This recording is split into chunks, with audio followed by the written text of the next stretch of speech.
¿Qué tal? Vamos a dar inicio al tema del día de hoy. Bienvenidos a esta sesión y de antemano un agradecimiento a todos los que nos están acompañando de manera presencial aquí en Guadalajara. Este mismo agradecimiento por su confianza también se lo hacemos a quienes nos acompañan y quienes nos están viendo en vivo desde la red, a través de internet. También muchas gracias por esta confianza que nos otorgan. Vamos a dar inicio el día de hoy al tema de neutralidad. Ya habíamos hablado en el tema anterior sobre la reencarnación, abordamos ese tema, tratamos de hacerlo desde la objetividad máxima posible.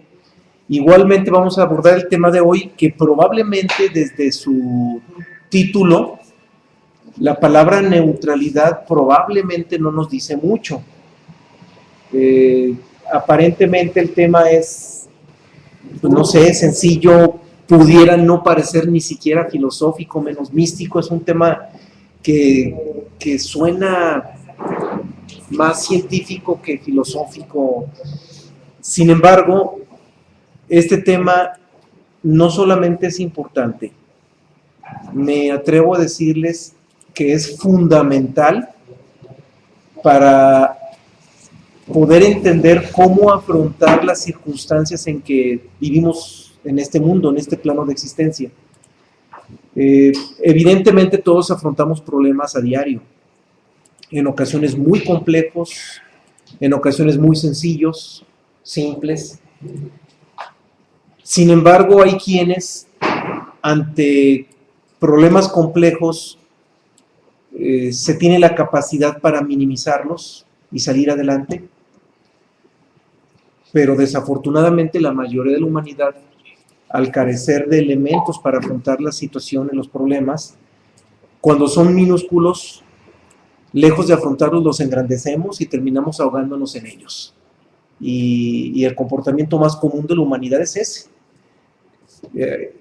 Cualquiera de nosotros podría decir, sí, el vecino así es, o el primo de mi amigo también es así, pero no nos damos cuenta que nosotros, cada uno de nosotros, suele ahogarse en un vaso de agua con mucha facilidad.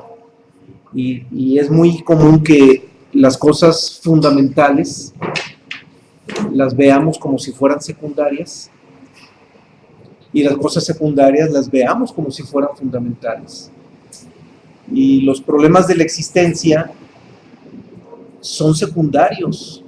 Todos, por muy grande que sea cualquier problema de la existencia, en esencia es secundario. Y sin embargo los humanos les damos distintos grados de importancia y terminamos haciéndolos a todos o viéndolos a todos como si fueran problemas fundamentales, cuando en realidad el único problema fundamental, y digo único porque es uno solo, lo digo en singular porque es un solo problema fundamental, y ese problema único fundamental es el ser, el problema del ser. Es el único que debiéramos de ver con gravedad, y no solamente lo vemos con simplicidad, sino que lo desdeñamos como si ni siquiera fuera problema, como si ni siquiera tuviera importancia, como si careciera realmente de importancia. Y en esta vida, desafortunadamente, lo que nos mantiene más en esa disfunción,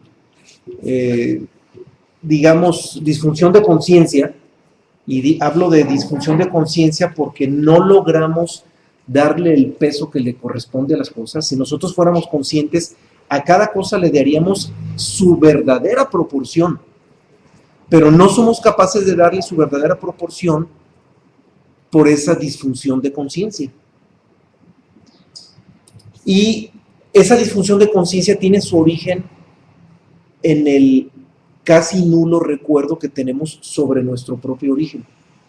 Si nosotros recordáramos realmente cómo es nuestro origen y cómo es nuestra naturaleza, no tendríamos problemas de disfunción de conciencia.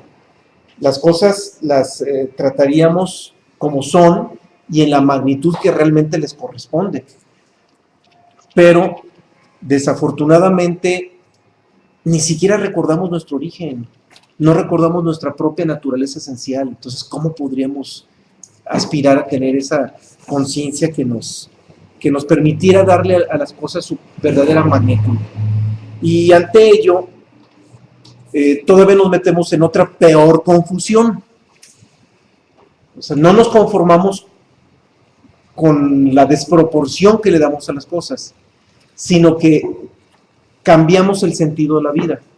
Y nosotros creemos que nacimos en este mundo para aprender a disfrutar de él y estar bien en él.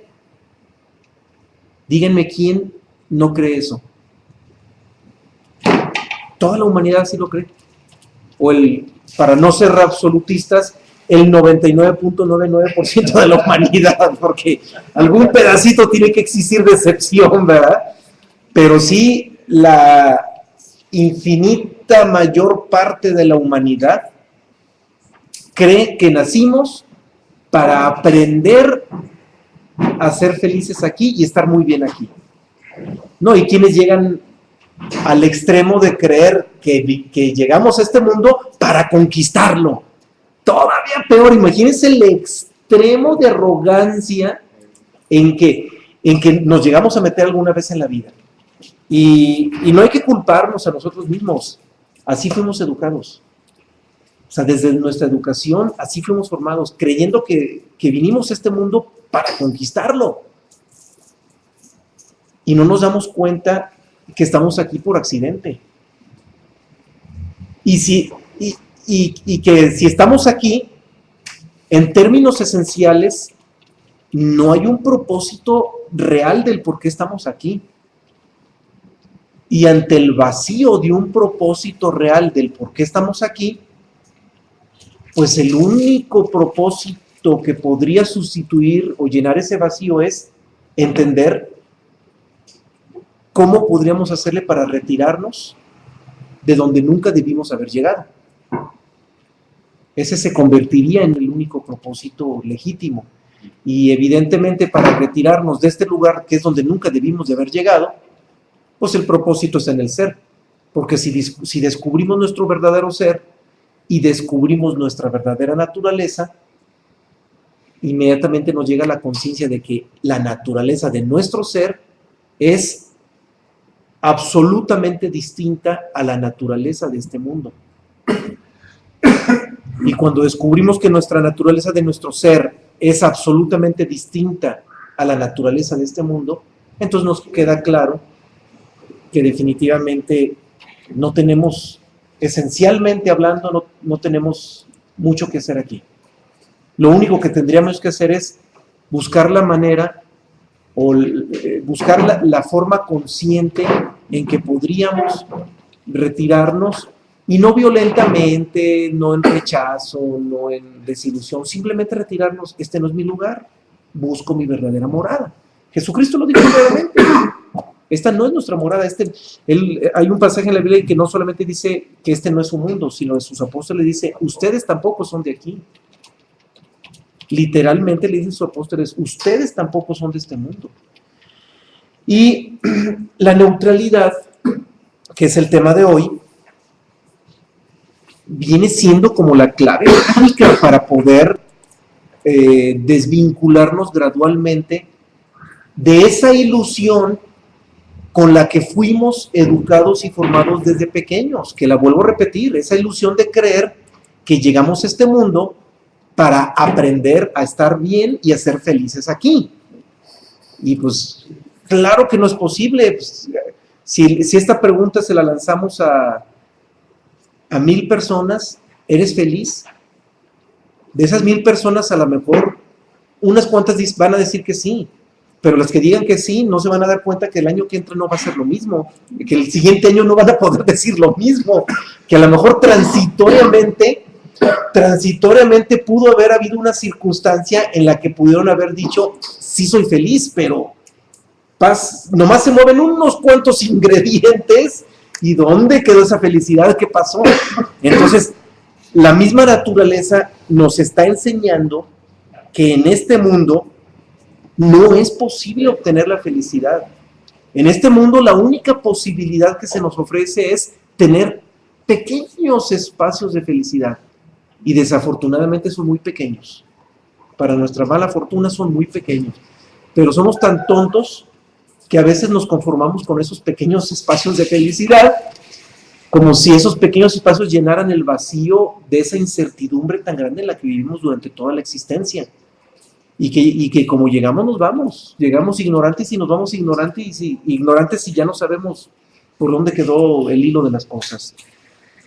Pero así como la naturaleza, por un lado, nos enseña en la práctica y en los hechos que en este mundo no es posible conquistar esa verdadera felicidad, por otro lado, la naturaleza nos está empujando para buscarla. A ver, está bien, ya te demostré que no es posible, pero con los infortunios que tú estás viviendo, te estoy dando empujones para que investigues la esencia de las cosas. ¿Por qué te está sucediendo esto? ¿Y qué actitud debieras tomar ante lo que está sucediendo? Los humanos, también por educación y por cultura, siempre hemos creído que ante la adversidad debemos aprender a encontrar ciertas fórmulas para superar la adversidad. Y si somos un poquito observadores hacia la educación que recibimos, siempre se nos ha indicado cómo superar la adversidad. Cómo hacerle para ganar dinero si no tienes. Cómo hacerle para demostrarle al equivocado que tú tienes la razón. Cómo hacerle para aprender lo que no sabes. Cómo hacerle para tener cierto poder donde lo necesitas para los propósitos que tienes. Entonces, todos esos propósitos que parecieran ser importantes son los que hemos ido aprendiendo en la vida, creyendo que con ellos vamos a resolverla. Pero terminamos dándonos frente a la pared. Porque por muy grande que sea el aprendizaje, por muy grande que sea la astucia que hayamos desarrollado para resolver los problemas, terminamos descubriendo que nuestra astucia acaba haciéndose chiquita frente a los problemas, porque a lo mejor nos funciona para algunos problemas, pero de repente llegan otros donde no nos funcionó y tope. Y hay algo para lo que no fuimos educados. Y este mundo está tan volteado, está tan torcido, está tan antagónico, tan contradictorio, que en lo que debimos de haber sido educados, nunca se nos enseñó en la escuela, ni en la familia, o difícilmente en la familia. Nosotros, lejos de haber sido educados para modificar las circunstancias y recomponerlas, en realidad, para lo que debimos de haber sido educados es para afrontarlas, comprenderlas y entender por qué suceden, antes de pretender modificarlas. Antes de pretender modificar una circunstancia, vuelvo a repetir, primero debimos haber sido educados para comprender la circunstancia, comprender la naturaleza de lo que está sucediendo y entender de qué manera es posible evitar que esa circunstancia me afecte. O sea, en otras palabras, en lugar de pretender cambiar la circunstancia, primero debiéramos aprender a entender cómo evitar que la circunstancia me afecte. Esa es la parte fundamental en la que debimos de haber sido educados. Ese es el aspecto fundamental en el que debimos haber sido educados, pero que no fue así, no sucedió así. A nosotros nunca se nos educó para entender que las cosas no nos afecten como nos terminan afectando siempre. Y lo más grave en la ausencia de ese factor en el que debimos de haber sido educados, es que si una circunstancia adversa la superamos o la resolvimos, o vamos primero al revés, si la circunstancia no la pudimos resolver, nos afecta. Pero lo más lamentable es que si esa circunstancia la pudimos resolver, también nos afecta. ¿Por qué? Porque nos llena de orgullo y nos sentimos, el conquistador del mundo, porque la resolvimos y la enderezamos. Y esa es la parte más lamentable, que mientras nosotros no aprendamos a desvincularnos emocionalmente hacia el deseo de las circunstancias, mientras no aprendamos a asumir las cosas como son y entender la naturaleza de las cosas como son, mientras no aprendamos eso, que es la parte esencial, vamos a sufrir pérdida cuando no logremos cambiar las circunstancias, y vamos a sufrir pérdidas cuando sí lo logremos. En los dos casos sufrimos pérdida.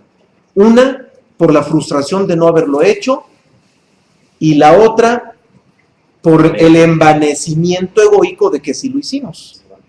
Entonces, en las dos circunstancias vamos a perder.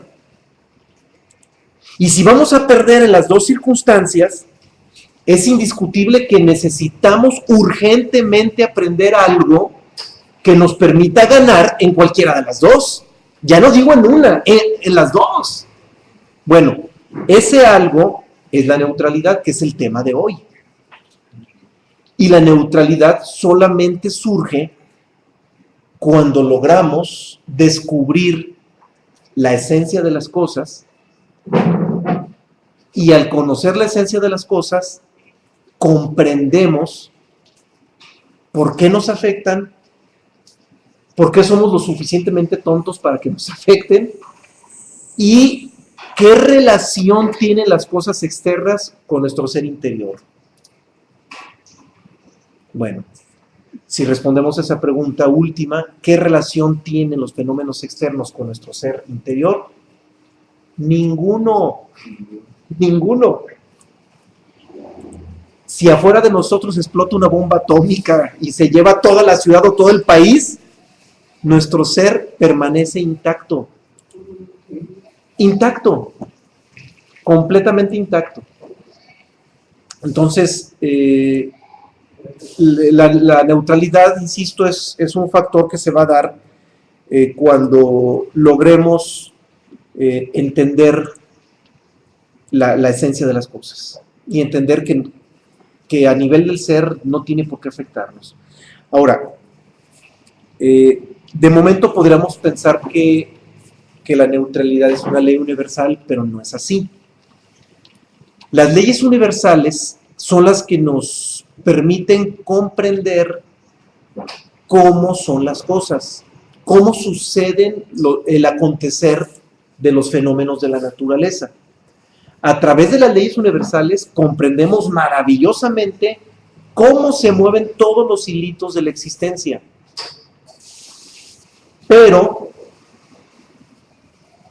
la neutralidad no nos dice cómo se mueven los hilos de la naturaleza. La neutralidad, porque la neutralidad no nos habla de la cualidad de la existencia. La neutralidad es una cualidad de Dios, aunque nos suene raro. Es una cualidad del ser. Y hago una observación. Cuando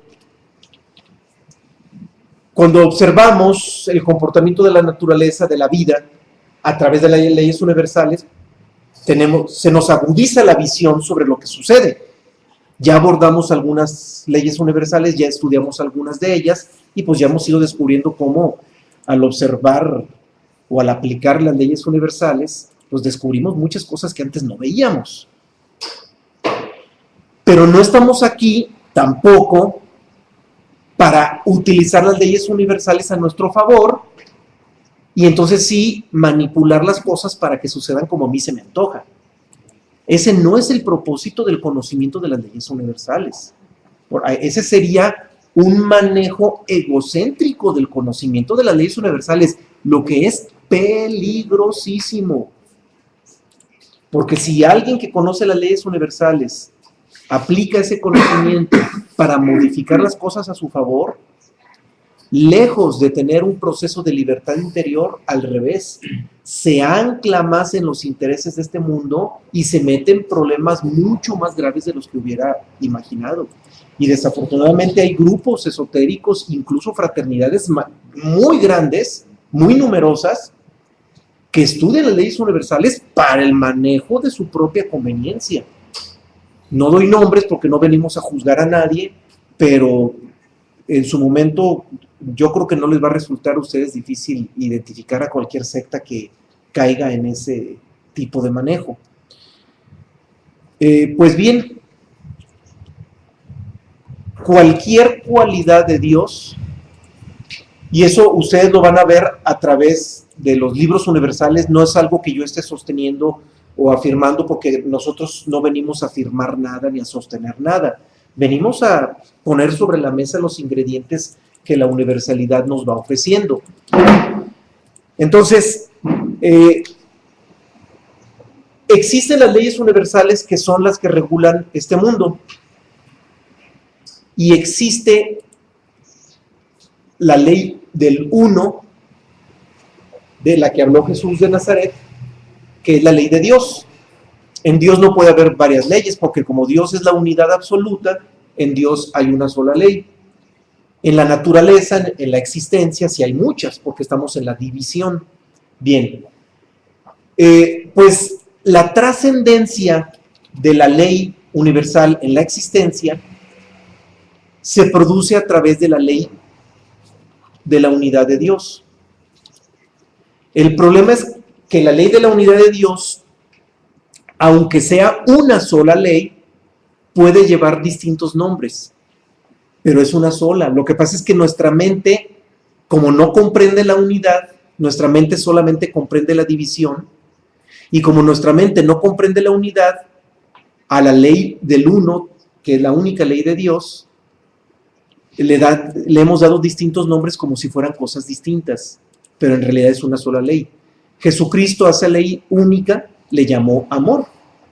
Y ustedes recordarán cómo en la Biblia Jesús de Nazaret descalifica las 10 leyes de Moisés precisamente porque son leyes ya de división, son morales, leyes divididas, y habla de la única ley, y esa ley le llama amor. Amarás a Dios sobre todas las cosas y amarás a tu prójimo como a ti mismo, y puro amor, la ley del uno.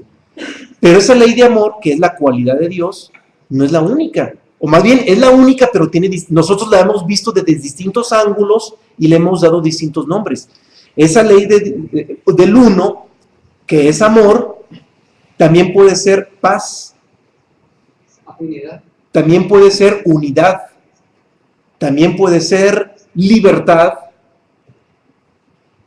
también puede ser, bueno, para no dar más nombres, todo significa lo mismo: amor, libertad, paz, unidad, etc. Todo en esencia es lo mismo, es una ley única. Bien, pues otro de esos nombres es el tema de hoy: neutralidad. Porque la neutralidad es una cualidad inherente, o es la cualidad inherente a la ley del uno de Dios. Vamos, es la cualidad de Dios. Que si le llamamos amor, nos va a decir una cosa; si le llamamos libertad, nos va a decir otra, aunque signifique lo mismo. Si le llamamos paz, va a decir, es lo mismo, aunque nos produzca sensaciones distintas. Bueno, pues otro nombre es el tema de hoy: neutralidad. Por eso, este preámbulo tan minucioso es para que entendamos la magnitud de lo que significa el tema de hoy. O sea, hablar de neutralidad es hablar de la cualidad de Dios, es hablar de la esencia de Dios, es hablar de la esencia del ser. Es la esencia del ser. Y a través de la ley del uno, que es la esencia del ser, se trascienden todas las leyes universales de la naturaleza, que son las 7 famosas leyes de las que habla Hermes Trismegisto, que combinándose forman 7 veces 7. Estamos en el mundo de la división, ¿sí? Estamos en la naturaleza de la división, y la neutralidad es fundamental para esto. Miren, es tan fundamental la neutralidad que si nosotros nos manejáramos en este mundo sin tomar partido en nada, Cualquiera podría pensar que somos unos fríos y que somos unos indiferentes, pero no es así. Porque la indiferencia no tiene nada que ver con la neutralidad. La indiferencia brota del egoísmo. Un indiferente ve que atropellan a un anciano en la esquina y dice, no me importa, no es mi pariente, ni mi amigo, pues hay que se quede y le sigue. Esa es la indiferencia, eso no es neutralidad. En la neutralidad se actúa. Es más, para definir la gran diferencia, hago esta acotación, en la indiferencia ya lo mencioné, tiene su origen en el ego. No me importan los demás, solo me importa yo y los demás no me importan. Ahí está el origen de la indiferencia. En la neutralidad se actúa, en la indiferencia no se actúa. En la neutralidad sí se actúa. Entonces alguien va a decir, oye, espérame, pero si alguien actuó, entonces ya no es neutral porque tomó una decisión de actuar. Y en su actuación tomó la decisión de hacerlo de una manera o de otra manera. Entonces ya no será neutralidad, pero no. Sí existe el acto neutral, claro que existe. El acto neutral se presenta cuando logramos tener una visión de las cosas, actuamos en consecuencia, pero ahí va lo que lo define. No nos casamos con el resultado. Entonces, cuando alguien es realmente neutral, dice, mi conciencia me dice que tengo que hacer esto. Puedo estar equivocado, puedo no estarlo, pero no importa. En este momento mi conciencia me dice que tengo que hacer esto. Pero, como yo sé que estoy navegando en el riesgo del error y del acierto, no deseo ningún resultado de mi acto. Actúo y si el resultado fue deseable, adelante. Si el resultado fue indeseable, adelante. No importa. Ahí es donde aparece la neutralidad y eso es lo que distingue la neutralidad de la indiferencia. Es lo que hace esa plena distinción entre la neutralidad y la indiferencia. Y en la neutralidad, vuelvo a insistir, lo fundamental es que no entramos en el deseo de un resultado. Simplemente actuamos en consecuencia a lo que nuestra limitada conciencia nos dice y el resultado no importa. Y dejando la acotación, volviendo a lo que mencionábamos sobre el que es neutral, cualquiera podría pensar que es frío. Incluso se podría pensar que dentro de la frialdad, de la neutralidad que no es fría, lo que sí es frío es la indiferencia es la que sí es fría. Y cualquiera podría pensar que en la neutralidad se podría perder la capacidad para disfrutar de las cosas bellas de la vida. Oye, entonces si eres neutral, vas a la montaña y no disfrutas del paisaje, vas al mar y no disfrutas de la brisa, y no es así. Es más, resulta que es al revés. En la neutralidad se vive en un estado de gozo profundamente más amplio que el de una persona común que no es neutral. Ahora, ¿por qué? ¿Por qué se obtiene ese estado de gozo? Porque en la neutralidad no tenemos miedo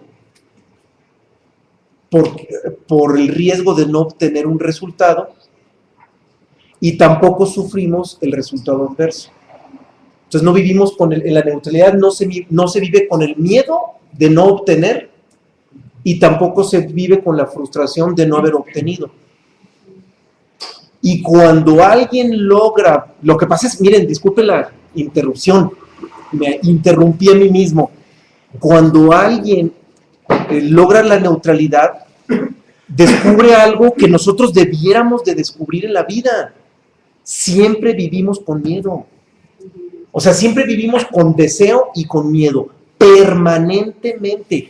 Pero estamos tan acostumbrados al deseo Y estamos tan acostumbrados al miedo que ya no logramos distinguirlo. O sea, se ha convertido tan habitual nuestro miedo a que las cosas no salgan como queremos, y nos hemos acostumbrado al deseo de que las cosas salgan de tal o cual manera, que ya no nos damos cuenta. O sea, ya pasa inadvertido ese miedo y pasa inadvertido ese deseo, por la costumbre que adquirimos durante la vida.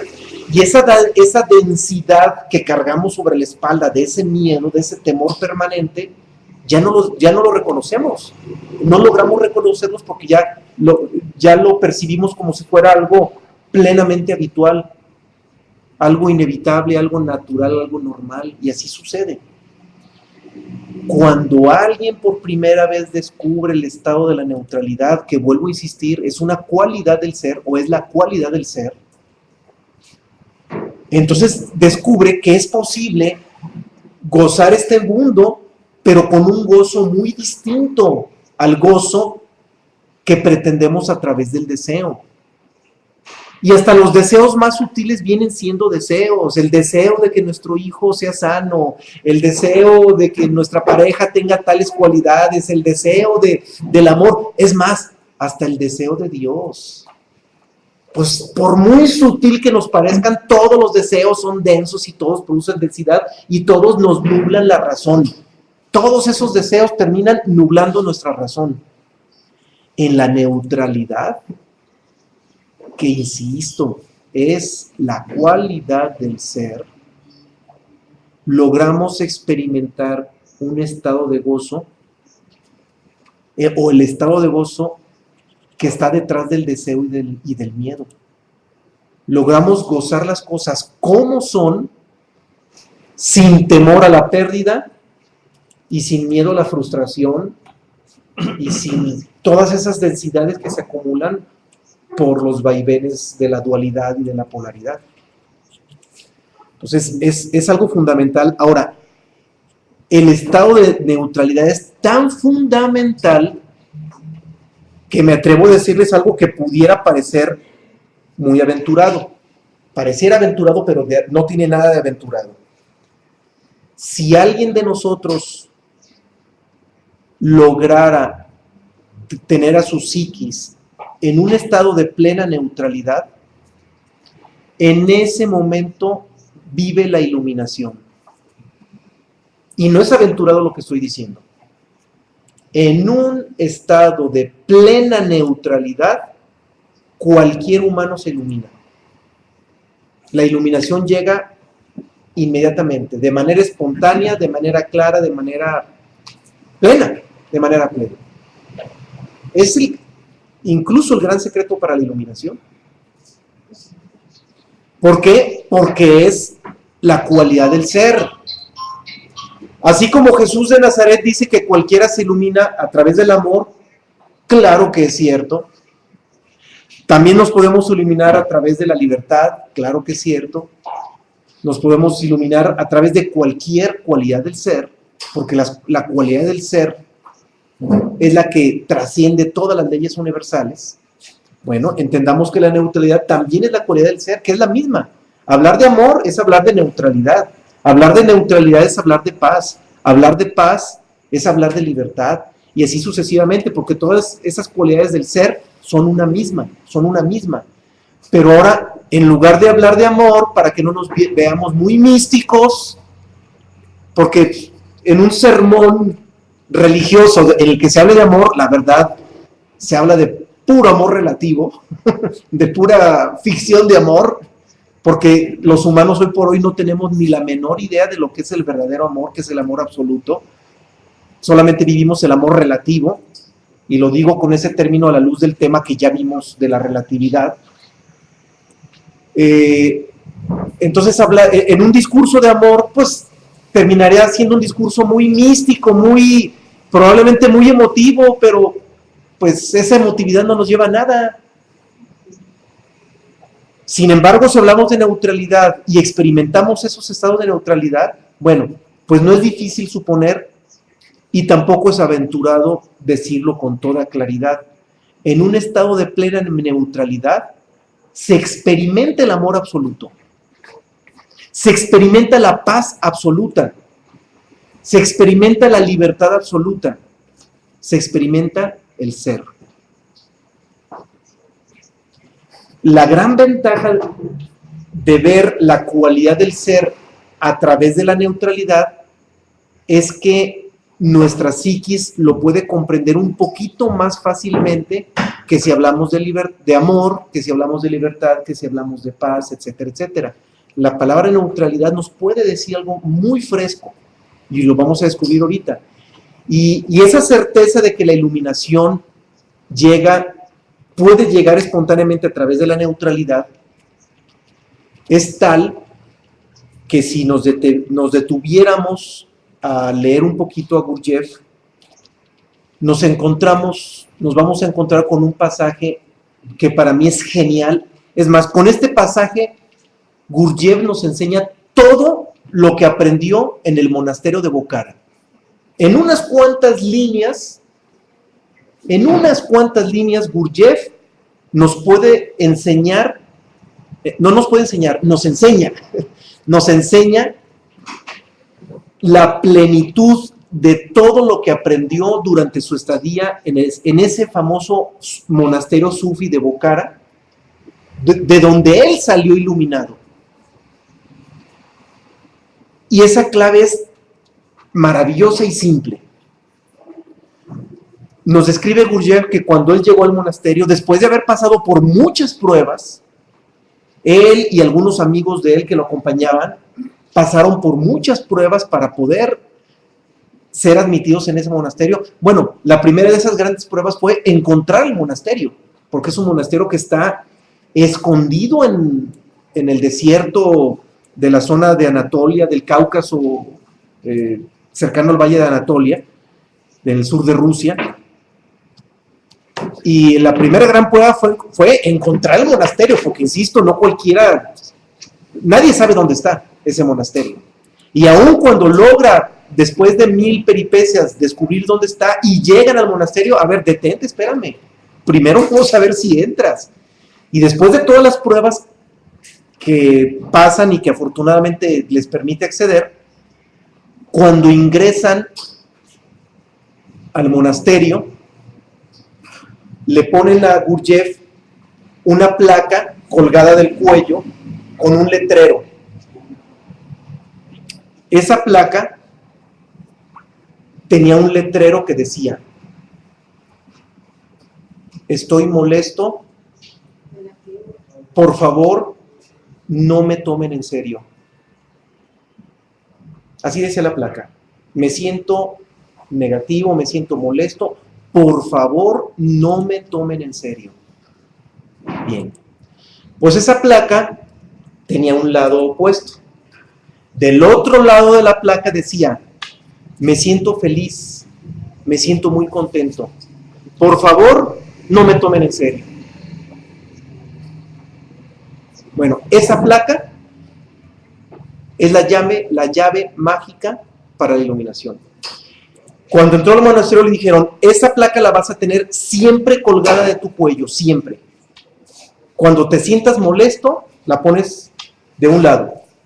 Cuando te sientas feliz, la pones del otro lado. Y así se pasó todo el tiempo en el monasterio. En ciertos momentos me siento molesto, por favor no me tomen en serio. En otros ciertos momentos me siento contento, me siento feliz, por favor no me tomen en serio. Bueno, el día que descubrió que ya no necesitaba esta placa, evidente, porque ya no la necesitaba, porque ya no estaba ni molesto ni feliz, ese día dejó el monasterio, porque ese día llegó la iluminación. Fue el momento de la iluminación. Esa placa, como un símbolo o como un objeto material, entendámosla como la llave secreta. Es la llave de la iluminación. Ahí está la iluminación. La neutralidad es esa placa.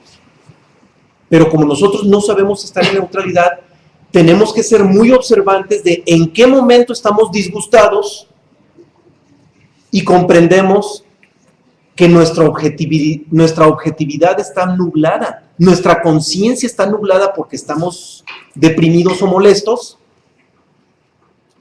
o cuando estamos contentos y alegres, también nuestra conciencia se nubla por ese estado. Esa oscilación nos nubla para un lado o para otro, nos mantiene siempre nublados. Y en el caso de Gurdjieff, todo el tiempo que estuvo en el monasterio, el único trabajo legítimo que lo acercó a la iluminación fue estarse cambiando la placa, en momentos de un lado, en momentos de otro, luego de un lado, luego de otro, y esa placa a los monjes o a los discípulos de ese monasterio, esa placa era la que los obligaba a estar siempre observantes de su estado anímico, y todos esos estados anímicos no son más que un producto reflejo de la dualidad o del estado de deseo o rechazo hacia la vida. Y tanto el deseo como el rechazo son una misma dualidad que a lo único que nos conducen es a la ilusión. Y esa ilusión termina cuando termina la dualidad. Y la dualidad termina cuando logramos el estado de neutralidad. O sea, ahí es donde volvemos a entender, la neutralidad está en el estado del ser. O sea, es una cualidad, es la cualidad del ser, la neutralidad. Y ahí está la clave.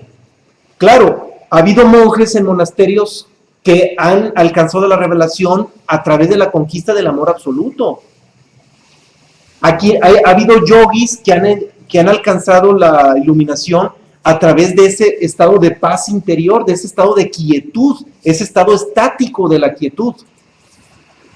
Bueno, si nosotros nos sentimos incapaces de hacerlo a través del amor absoluto, si sentimos que nos queda muy ancho hacerlo a través de la paz y de la quietud absoluta, bueno, la neutralidad es una clave que si la revisamos, nos ofrece mejores posibilidades. O sea, es más factible lograr ese estado de iluminación siendo observantes de nuestras oscilaciones para que llegue el momento en que algún día nos desvinculemos de ellas y logremos ese estado de neutralidad. De momento nos puede resultar ese estado de neutralidad un poquito difícil, un poquito complejo, porque estamos acostumbrados a la inercia de la oscilación, a la ley del péndulo. Ya nos tocará hablar de la ley universal del péndulo, pero si entendemos pues que la neutralidad es un estado del ser que nos acerca a la naturaleza de Dios, a la naturaleza del ser, y que por ende nos desvincula de las leyes universales, nos desvincula del actuar de las leyes universales, que son las que nos traen vueltos loquitos durante toda la existencia. Bueno, aquí está la clave, aquí está la gran clave. Entonces, las leyes universales, vuelvo a insistir, no son para manipularlas a nuestro favor. Las leyes universales son solamente para comprender cómo se comporta la vida y nada más. Y la cualidad del ser es la única que nos puede acercar a un estado de trascendencia de todo el movimiento, el flujo y reflujo de la ley universal. Les repito, hay monasterios donde se busca esto a través del amor, hay monasterios en el oriente donde se busca a través de la quietud y de la paz interior, y para Occidente, porque el sufismo tiene más que ver con el Occidente que con Oriente, y para el tipo de psiquis que nosotros tenemos, es más fácil llegar a acercarnos a ese estado del ser a través de la neutralidad que a través de los otros. Pero lo más maravilloso es que si logramos la neutralidad, los otros llegan solos. O sea, logrando la neutralidad, el amor absoluto llega solo, sin que lo busquemos, la paz interior llega sola sin que la busquemos, la quietud, todas las cualidades del ser, incluido la libertad interior, todo llega solo por añadidura. Entonces la neutralidad es un tema fundamental, por eso les insistimos que este tema no podíamos dejarlo inadvertido, es fundamental. Es fundamental, es el acto antagónico a lo que surge del ego. El ego siempre nos va a impulsar a la reacción. y ya lo habíamos visto en la ley de causa y efecto, cómo somos reaccionarios y nosotros estamos siempre reaccionando a las cosas. Creemos que actuamos por conciencia propia.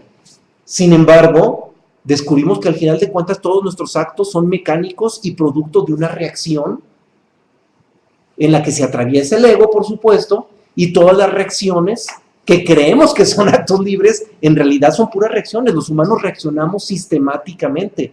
Bueno, pues a través de la neutralidad, esa inercia mecánica de reacción empieza gradualmente a frenarse, y sin necesidad de pelearnos con ningún ego. No necesitamos pelearnos con ningún ego.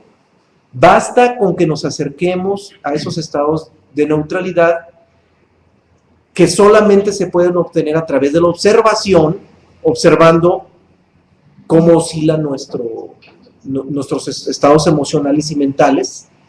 Entonces, observando esa oscilación, podemos lograr algún día o acercarnos por lo pronto a ese estado de neutralidad y todo queda resuelto. Es más, no necesitamos ya leer nada. Toda esta literatura, aunque es fascinante, si alguien logra la neutralidad, esto ya no nos sirve de nada. ¿Para qué queremos toda esta lectura? Si ya tenemos la esencia de nuestra verdadera naturaleza, que es nuestro ser. Nuestro ser interior, que es la imagen y semejanza de Dios, en su naturaleza está la neutralidad. Entonces, si nosotros externamente observamos el fluido de las cosas y buscamos neutralizarnos ante el fluido de las cosas, automáticamente nos estamos predisponiendo a encontrar eco en la naturaleza de nuestro ser. Y eso se convierte en una aproximación natural y espontánea a nuestro ser, sin necesidad de hacer meditaciones, de hacer yogas, de hacer mantras, de hacer oraciones, de hacer rituales, de hacer nada. Este estado de neutralidad nos resuelve todo. Y nos olvidamos de religiones, nos olvidamos de libros sagrados, nos olvidamos de discursos filosóficos, nos olvidamos de todo. Aquí está la esencia de todo. Aquí es donde se trasciende todo, incluido a la filosofía. Bien, pues vamos a las citas que le dan sustento a lo que estamos abordando y vamos a observar cómo todas las corrientes de la historia nos hablan sobre la neutralidad de una manera magistral, pero las religiones se han detenido tanto en el mundo de las formas que se han olvidado de la esencia. Y la esencia aquí está. En este estado está la esencia de las cosas. Bien, empecemos por el Medio Oriente, por la India, empezando por orden de antigüedad. Los Vedas son los documentos más antiguos, los libros más antiguos. Uno de esos libros es el Bhagavad Gita, y en el Gita Krishna nos dice lo siguiente: aquel que no siente atracción ni repulsión, que ha renunciado a los logros personales y la obtención de bienes, que estando más allá del bien y del mal, ya no se queja por nada, agradeciéndome todo con su amor, a ese hombre yo le amo de verdad. Palabras de Krishna. Enfatizo, se está refiriendo al que no siente atracción ni repulsión. Si se fijan, el no sentir atracción ni repulsión, esto es lo mismo que la placa de Gurdjieff. No estar ni contentos ni enojados, ni tristes ni eufóricos. Aquí lo maneja con otras palabras Krishna, ni atracción ni repulsión. Y ahí es donde entendemos en dónde está la esencia de lo que significa estar más allá del bien y del mal. Muchos libros nos han hablado de ir más allá del bien y del mal, entre ellos el Gita, y no es el único, no es el único. Hay muchos libros universales que hablan de lo importante que es ir más allá del bien y del mal. Bueno, pues nosotros jamás podríamos comprender por qué es importante ir más allá del bien y del mal si no entendemos el principio de la neutralidad.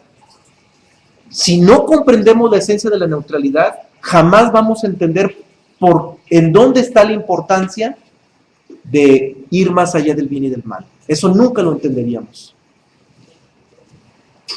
Bien, seguimos con una más del Bhagavad Gita.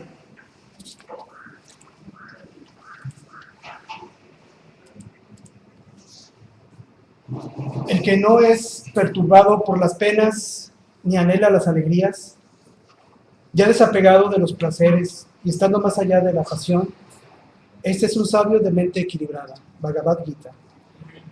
Bien, nuevamente aquí aparece ese término de neutralidad. Aquí habla acerca de un sabio que no es perturbado por lo doloroso que a veces resulta ser la vida, lo que es las partes amargas que tiene nuestra existencia, ya no le perturban, sabe que es parte de lo que es esta existencia. Tampoco anhela las alegrías, o sea, no está por el deseo de lo que le causa alegría.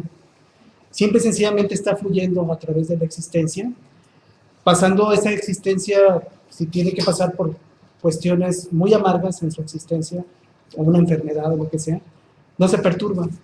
Y tampoco está anhelando esos momentos de placer que muchas veces nuestra existencia nos da.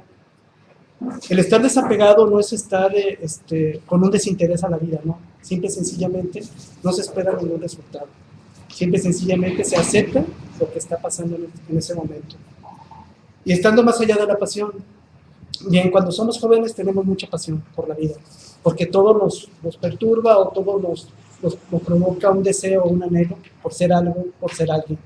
¿Por qué? Porque en la existencia y en esta humanidad siempre se nos ha dicho que tenemos que ser alguien. Tenemos que tener una cuenta bancaria, tenemos que tener una profesión, tenemos que tener un nombre, tenemos que tener algo, una posición social. Un renombre. O un renombre. Sí. Bien, todo eso nos preocupa y todo eso es lo que nos hace ser infelices. Obviamente que en la existencia tenemos que transitar por todas esas cosas, tenemos que ser parte de ello, mas sin embargo hay que llegar a comprender que es una parte que está adherida a nosotros porque tenemos que vivir en una sociedad, mas sin embargo podemos estar en el mundo sin ser del mundo, o como dice Confucio, podemos estar dentro de la multitud sin ser la multitud, en ese estado de desapego. Podemos estar participando realmente haciendo actos reales, sin necesidad de estar involucrándonos tanto con lo que viene siendo la afirmación de un deseo o la frustración de un fracaso. Bien, aquí también dice que el sabio es de mente equilibrada. La neutralidad, como comentaba David, es un estado en el cual vamos más allá de la personalidad. Recordemos que la personalidad está compuesta por nuestros 4 cuerpos existenciales, que es el cuerpo físico, el cuerpo astral, el cuerpo etérico y el cuerpo mental. Pero más allá de estos 4 cuerpos está el alma, que es nuestro primer vínculo con esa parte que se llama divina. Nuestra alma se puede encaminar hacia el exterior o encaminar hacia la parte divina. Es la parte en que la conciencia comienza a trabajar y que se comienza a dar cuenta que somos más que una existencia humana. Somos parte de un espíritu. Y en ese nivel es como se logra este estado interior que es la neutralidad. Bueno, pasamos a la siguiente cita. Bien, antes de la siguiente cita, porque dejamos el Gita y entramos ahora al taoísmo, nos vamos al lejano oriente, a China. Hago un paréntesis, no me gustaría que quedara inadvertido esto para no correr el riesgo. Ahorita quizás nos pudiera resultar complejo, incluso ha habido quienes me han manifestado, oye, es que es muy difícil estar en neutralidad. Bueno, efectivamente es difícil estar en neutralidad por el estado natural en que ahorita los humanos nos encontramos. Pero hay un factor clave del que ya hemos hablado, pero que no lo hemos vinculado con este tema, que se convierte en prácticamente es una llave mágica para llegar a ese estado de neutralidad. Bien, pues ese factor clave es muy simple. Comprender lo que la ciencia ya descubrió. La materia es insustancial. La materia no ocupa un lugar en el espacio. La materia no es real. La materia es transitoria e ilusoria. Todo este mundo es un sueño, no es una realidad. Bien, cualquiera de nosotros que comprenda lo que la ciencia ya nos demostró, porque una cosa es que la ciencia nos lo demuestre y otra cosa es que nos caiga el 20 y otra cosa es que haga clic en nosotros. Bueno, pues cualquiera de nosotros que comprenda que este mundo no es real, automáticamente por la simple comprensión de que el mundo material es ilusorio, el estado de neutralidad llega espontáneamente. ¿Por qué me voy a preocupar si en tal país entraron en guerra si es un simple sueño? ¿Por qué me voy a preocupar o por qué me voy a engalanar si me dieron un tal o cual reconocimiento si también forma parte del sueño? Entonces, cuando comprendemos que este mundo es ilusorio, y ya lo revisamos a través del principio de mentalismo, lo revisamos a través del principio de la ley de relatividad, ya lo revisamos a través de varios temas, ya vimos cómo tanto la ciencia como la filosofía nos comprueban que este mundo es ilusorio.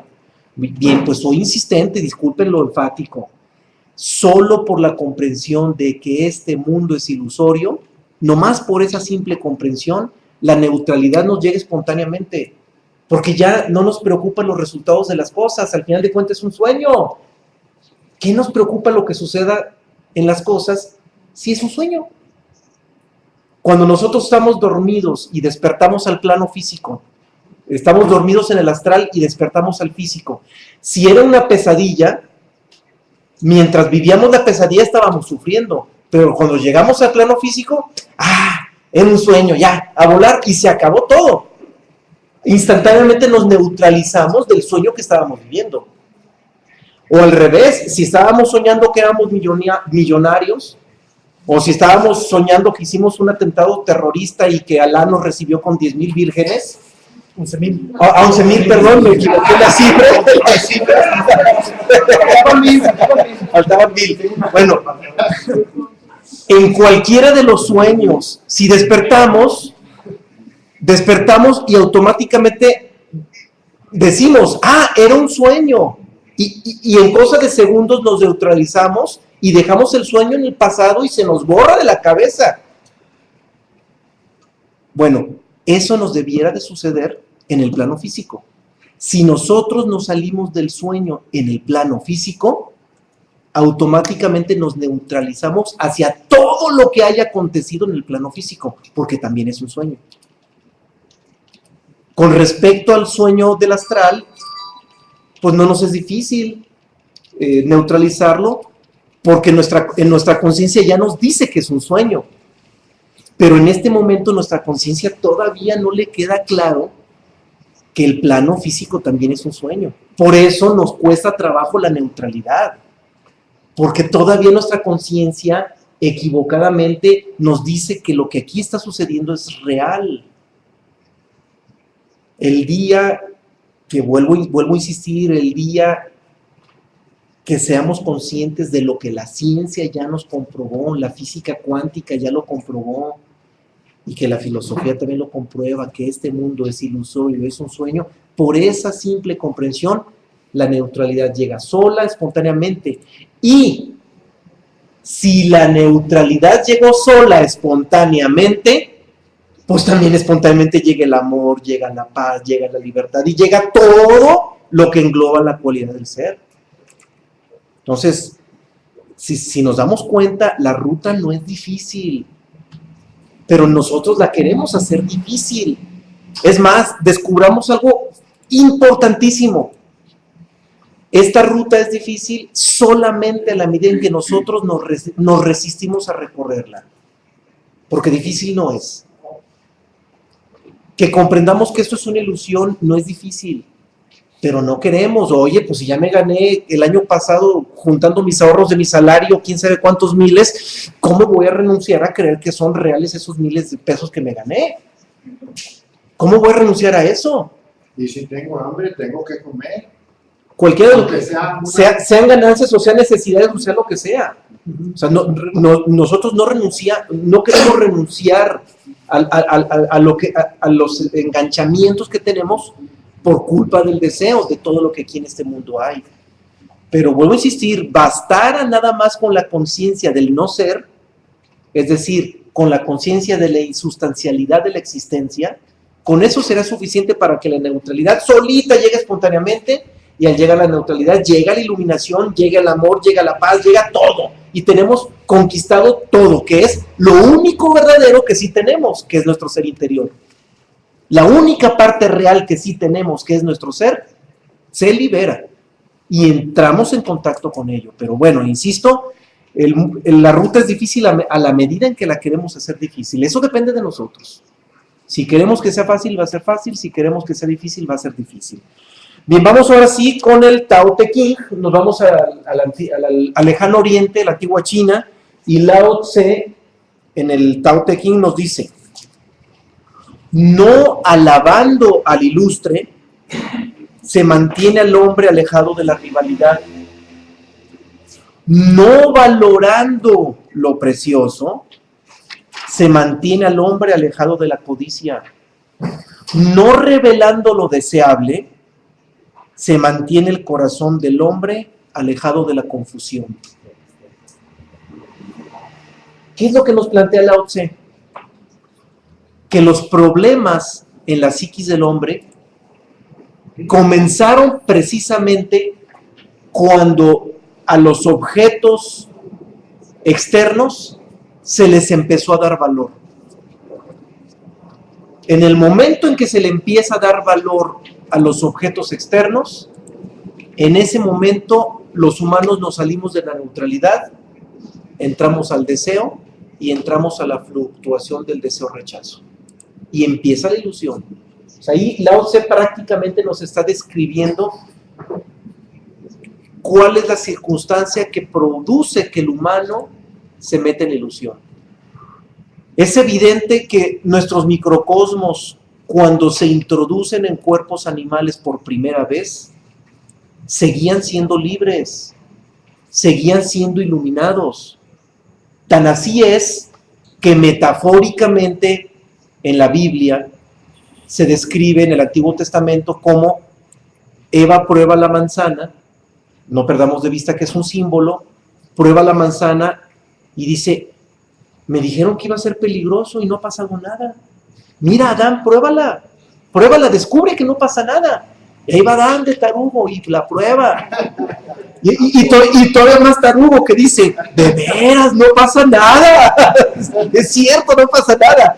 Entonces, evidentemente, en este pasaje se describe cómo cuando los microcosmos se introducen en la materia, de momento no experimentan pérdida de libertad, porque podían entrar y salir cuando ellos querían. Ahora, si en el momento de experimentar la materia, los microcosmos no pierden la libertad y siguen siendo libres, ¿en qué momento se pierde? Bueno, aquí lo describe Lao Tse. Se pierde cuando se empieza a dar valor a las cosas externas. Por eso nos invita a no valorar al ilustre, no valorar los objetos, no valorar nada. O sea, en pocas palabras, cuando nosotros no valoramos lo externo, adquirimos la neutralidad. Ya no le damos el valor a las cosas externas, somos neutrales. Y bien, pues esta descripción de Lao Tse es genial. Ahí empieza el problema de la confusión de los microcosmos. Cuando empieza a dársele a las cosas externas un valor que jamás va a tener. Bien, vamos a la siguiente, también de la antigua China, pero ahora a través de Confucio. Pero se pudiera completar ahí con el no obrar, la frase que viene abajo, el renglón último. Sí, no obrar, el no obrar. De hecho, el no obrar, el no hacer, el no actuar es el ícono de la filosofía de Lao Tse. Ahí es donde está el ícono, ahí está donde está la esencia del taoísmo, que de hecho lo vamos a manejar como un tema, más adelantito, viene el tomo 2, el tema del no hacer. Bien, vamos con Confucio. Sí, Confucio nos comenta, el hombre superior no alaba a un hombre por sus palabras, ni rechaza las palabras de un hombre porque le disgusta su persona. Bien, aquí tanto la crítica como cuando nos saluden o cuando nos alaban, nos provoca el mismo efecto. Y lo mismo le provocamos el efecto a las mismas personas. Cuando alabamos a alguien o lo criticamos, en realidad lo estamos reafirmando. Le estamos diciendo, tú eres exitoso o tú eres un perdedor. Cualquiera de los dos efectos que tenga esta situación, estamos afirmando a las personas. Y es lo mismo, el mismo efecto, si nos alaban o nos critican, y si no la creemos, pues caemos más en esa ilusión. Nos afirmamos más como personalidad. Y perdemos lo que estamos en este momento tomando como tema, que es la neutralidad. Bien, vamos ahora, seguimos con el taoísmo, pero ahora con otro personaje que es Chuang Tzu, que fue un sucesor natural de Lao Tse y que le dio también un tinte genial al taoísmo. Y Chuang Tzu, en su libro que lleva su nombre, el libro de Chuang Tzu, nos ofrece un pasaje genial en el que nos habla de la neutralidad de una manera exquisita, incluso de una manera muy reveladora. Habla del hombre verdad, utiliza el término hombre verdad. Claro, hablar de hombre verdad, pues es hablar de un hombre iluminado, un hombre libre, un hombre pleno, un hombre con el ser completamente libre. Y sobre el estado de un hombre libre, un hombre verdad, Chuang Tzu dice, el hombre verdad de la antigüedad no sabía amar la vida ni aborrecer la muerte. Salía a la vida sin alborozo y entraba a la muerte sin resistencia. No olvidaba su origen ni buscaba su fin.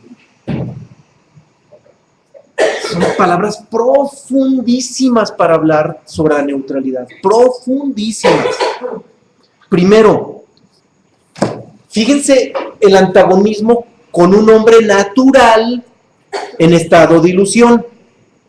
Un hombre natural en estado de ilusión, ¿a qué nos va a invitar? Amar a la vida, ¿no? ¿Cuántas canciones hemos escuchado sobre amar la vida? Y hasta les dan premios a esas canciones, se ganan el premio OTI, quién sabe cuántas cosas. ¿Por qué? Porque hablan tan bonito de amar la vida. Pues, oh, gran sorpresa, vean lo que nos dice Chuang Tzu de un hombre iluminado. El verdadero hombre iluminado no ama la vida, pero tampoco aborrece la muerte. ¿Qué es eso? Neutralidad plena. ¿Por qué? Un hombre iluminado, ¿cómo va a amar la vida en la existencia si es un sueño? ¿Cómo va a odiar o aborrecer la muerte o a lo que nosotros llamamos muerte en la existencia si también es parte del sueño? Entonces un hombre iluminado ni ama la vida ni aborrece la muerte. Por lo tanto, ¿cómo actúa? Aquí lo dice. Llega a la vida sin alborozo y afronta la muerte sin resistencia. Así sucedió con Jesús de Nazaret. Llegó a la vida sin alborozo porque nunca se jactaba de nada y afrontó la muerte sin resistencia. Es un iluminado. O sea, observan cómo las palabras de Chuang Tzu adquieren una connotación precisa en el comportamiento de Jesús de Nazaret. Un iluminado. Llega a la vida sin alborozo, no se siente Juan Camaney.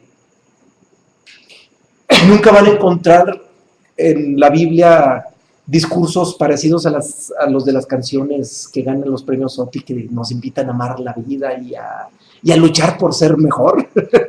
Eso jamás lo van a leer en la Biblia. Y Jesús de Nazaret se fue sin resistencia. Y sus apóstoles, que en su momento también se fueron iluminando, también se fueron sin resistencia. Todos murieron por manos de los romanos, sacrificados, condenados a muerte, excepto Marcos, que fue el único que huyó a Grecia y funda la iglesia copta.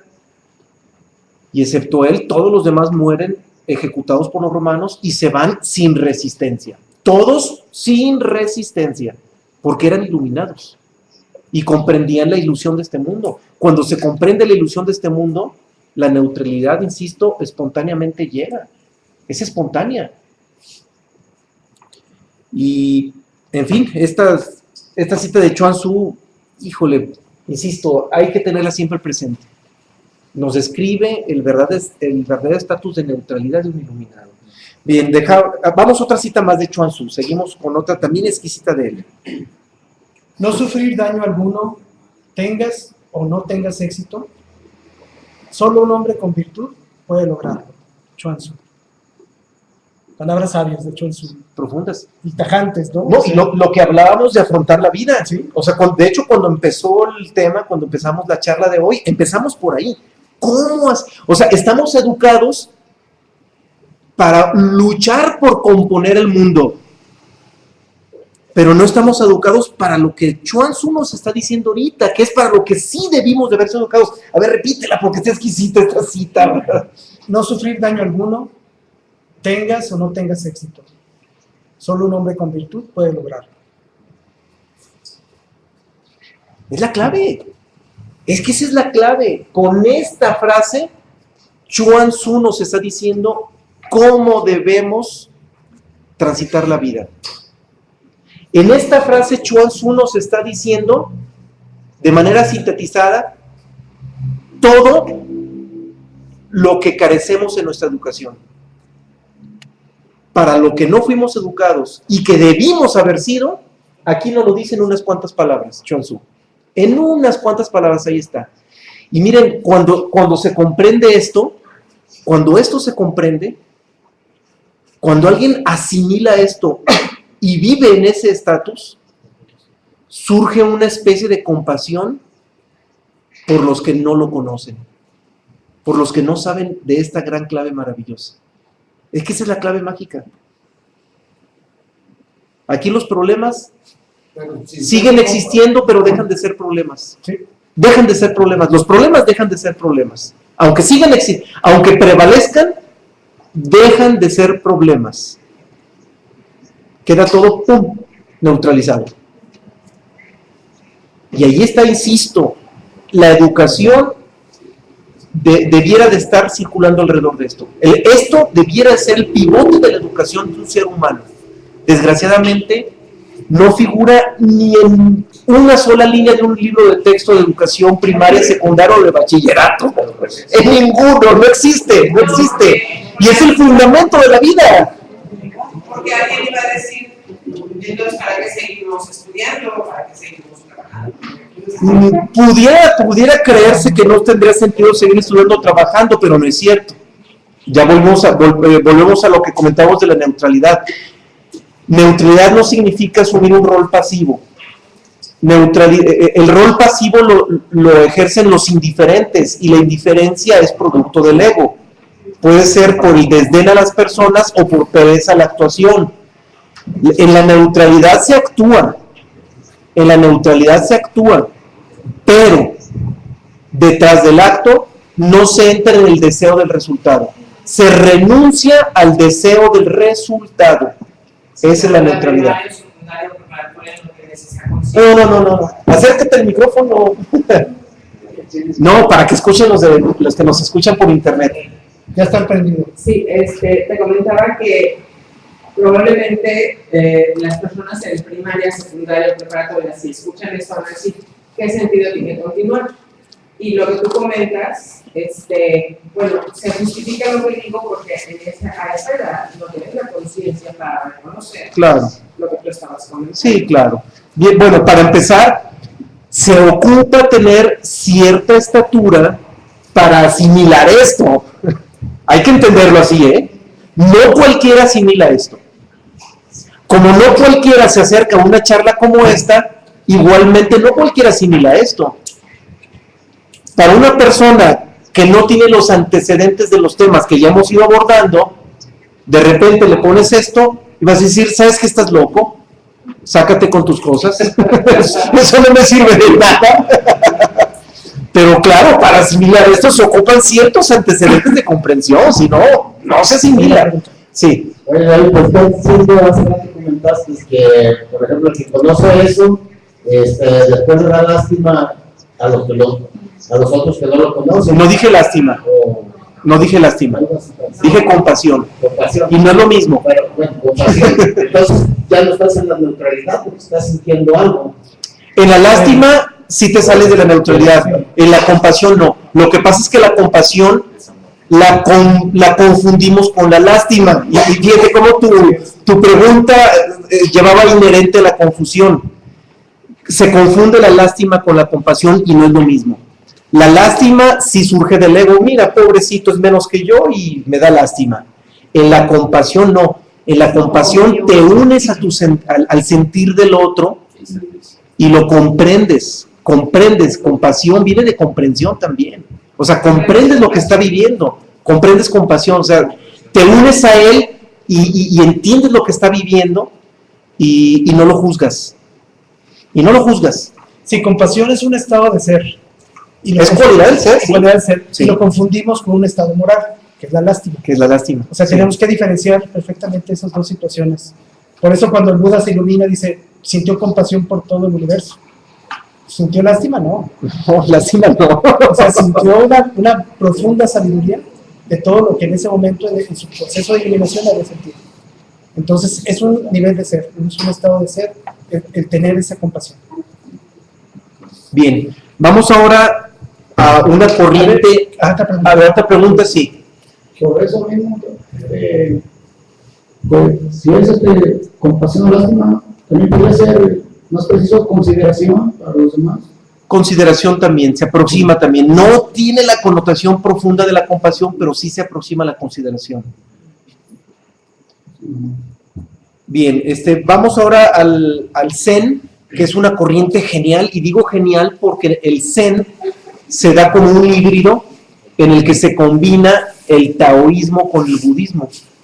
Y esa combinación, esa mezcla, bien podremos haberle llamado el primer fenómeno universalista que se da en la historia, en que dos corrientes se amalgaman, surge el Zen, y el gran maestro del Zen, que es Sozan, en un libro genial que se llama Jinsi Min, que significa libro de la nada, nos ofrece unos textos impresionantes, fuera de serie. Y Sozan, acerca de la neutralidad, nos dice: el gran camino no es difícil. Curiosamente lo acabamos de mencionar hace unos momentos, ¿verdad? Nosotros somos los que lo hacemos difícil. Bien, perdón por la acotación. Repito, el gran camino no es difícil para aquellos que no tienen preferencias. Cuando ambos, amor y odio, están ausentes, todo se vuelve claro y diáfano. Sin embargo, haz la más mínima distinción y el cielo y la tierra se distancian infinitamente. Habla sobre la neutralidad Sozan de una manera impresionante, incluso con algunos ingredientes que de momento nos podría causar estragos. Porque primero, para empezar, lo primero es exquisito. Lo primero es exquisito. Nos está diciendo que el camino es sencillo para todo aquel que no tenga preferencias. Todo aquel que no tenga preferencias, le va a resultar sencillo el camino.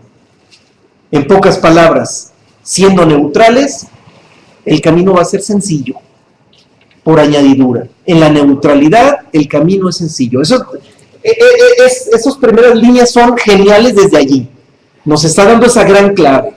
En la neutralidad, el camino lo vas a ver sencillo. Luego dice: cuando ambos, amor y odio, están ausentes, todo se vuelve claro y diáfano. Cualquiera puede decir: oye, ¿cómo que ausente de amor?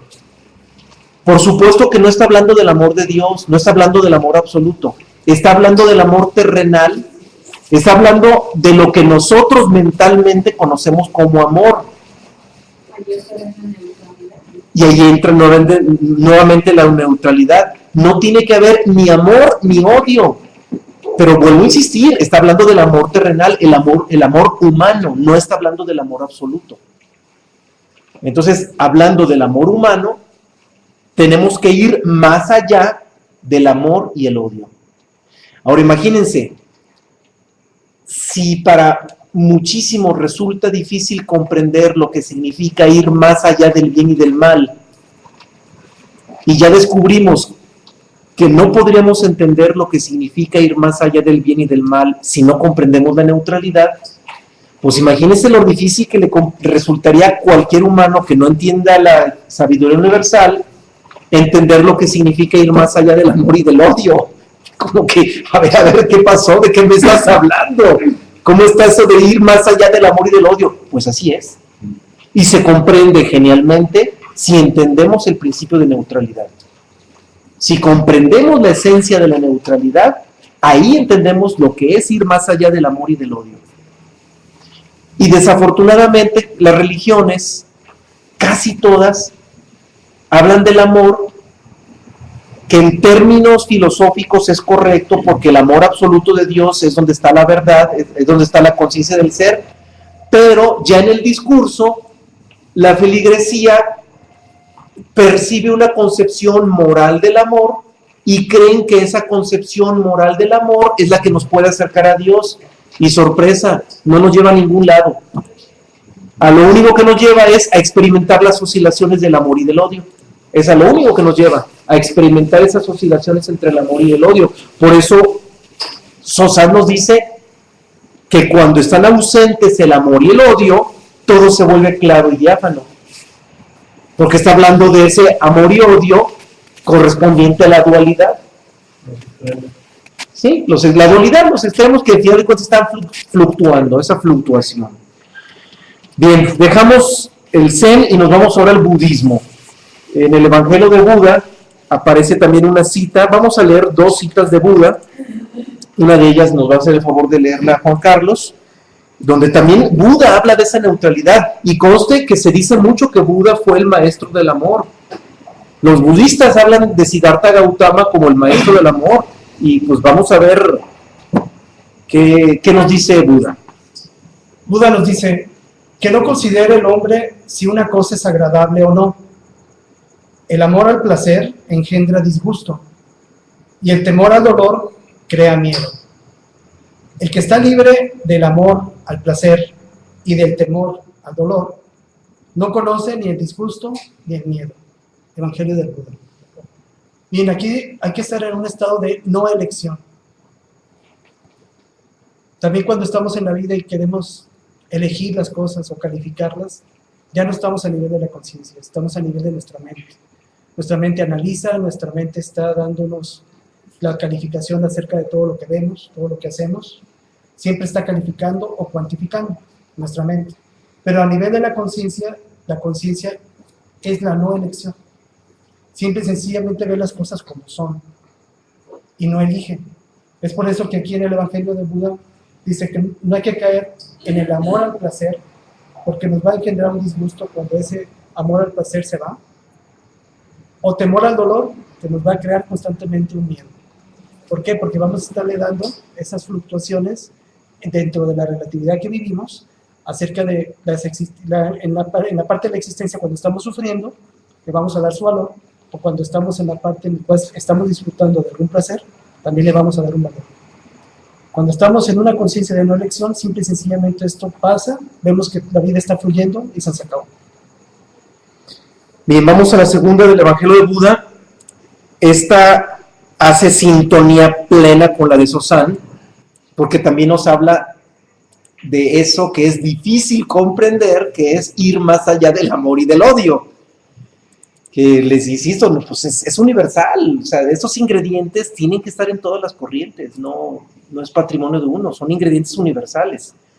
Y en este pasaje se habla sobre 5 meditaciones. Van a observar que hay un corchete con puntitos suspensivos.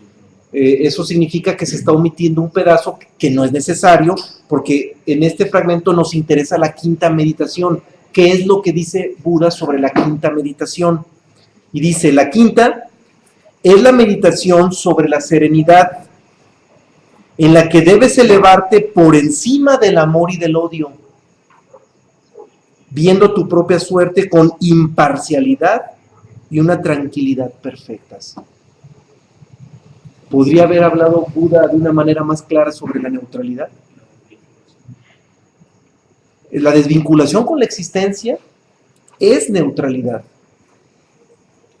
O sea, no podríamos desvincularnos de la existencia rechazándola. Sería imposible. Rechazando la existencia, seguimos enganchados en ella. Deseando la existencia, pues más enganchados. Bueno, igual de enganchados, tanto una como la otra. La única posibilidad de liberarnos de desvinculación de la existencia está en la neutralidad. No existe otra posibilidad. Y aquí Buda, esta cita, la siento exquisita porque prácticamente nos está diciendo lo mismo que Sosán. Hay que ir más allá del amor y del odio y conducirnos con imparcialidad. Y en ese estado, la paz interior solita llega.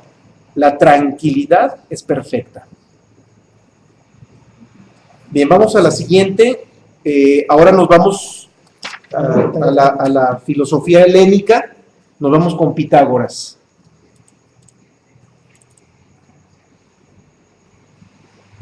El más importante apoyo para una altura de sentimientos era la convicción de que ninguna eventualidad humana se debe al resultado inesperado, sino que se debe esperar todo lo que no está bajo nuestro control. Bien, aquí en la vida pitagórica, Pitágoras nos deja claro que para tener un sentimiento de altura, más allá de lo moral, tener la convicción de que ninguna eventualidad humana debe resultar inesperada, o sea que todo lo que está sucediendo nos sucede por una ley de causa y efecto o por cualquier ley o cualquier resultado de las leyes naturales, sino que tampoco debemos de esperar que todo está bajo nuestro control, porque siempre nosotros creemos que las cosas las tenemos bajo control, que todo lo tenemos controlado, que tenemos una vida equilibrada y aspiramos a ello, ¿no? Todos somos partes de un engranaje de causas y efectos, no solamente de mi persona, sino de las personas que están alrededor, de la sociedad en la que vivo, en el país donde estoy. Entonces, todas esas circunstancias de vida tienen una causa y un efecto. Por lo tanto, no están bajo mi control. Y todo lo que resulta en esta existencia realmente es inesperado. Tengo que tener esa visión para estar en un proceso de neutralidad. Bien, híjole, sigue una bomba. Esta cita que viene está en la Biblia, es de Pablo en el libro de Corintios 1, capítulo 7, y digo es una bomba porque rompe completamente con la moral católica. Es más, si esta cita, o hagan esa observación, si esta cita la leen con la moral católica, van a decir, qué insensato es Pablo, ¿cómo no lo quitaron esto de la Biblia? Podrían pensar en eso, si lo vieran con la moral católica. Pero si lo vemos desde la neutralidad, desde la esencia de la neutralidad, vamos a descubrir que ahí es donde está la gran magia del cristianismo. Y además de eso, en esta cita, Pablo nos está ofreciendo esa clave que espontáneamente les dije al inicio de la charla, en la que les dije, bueno, a cualquiera de ustedes que sienta que es difícil la neutralidad, entendamos que se convierte en sencilla cuando comprendemos que este mundo es ilusorio. Eso se los comenté, ¿verdad? O sea, basta con comprender lo que la ciencia ya nos demostró de que este mundo es ilusorio, y por esa simple comprensión automáticamente la neutralidad solita llega. Bueno, pues vean lo que nos dice Pablo en esta cita. Y nos dice exactamente eso que les dije enfáticamente al inicio.